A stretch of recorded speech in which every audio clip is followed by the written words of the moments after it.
Sara joutui lähtemään kotimaastaan ja haki turvapaikkaa Suomesta. Viranomaiset ohjasivat hänet asumaan vastaanottokeskukseen. Sara kuitenkin toivoi tutustuvansa ihmisiin ja oppivansa kieltä nopeammin. Miten kotoutumista voisi edistää?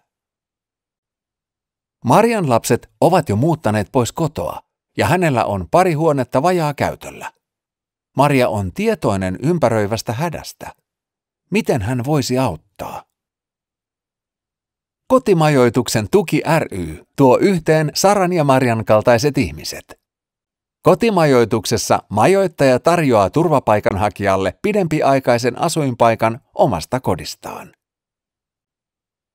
Pelisäännöistä sovitaan yhdessä ja yhdistykseltä saa tarvittaessa apua erilaisiin tilanteisiin.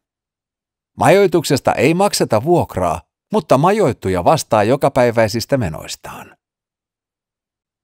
Kodinomainen majoittuminen tukee kotoutumista helpottamalla kulttuuriin ja yhteiskuntaan tutustumista.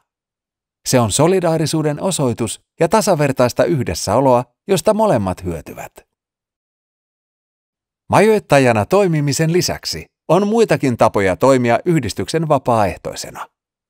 Lue lisää kotimajoitusverkosto.fi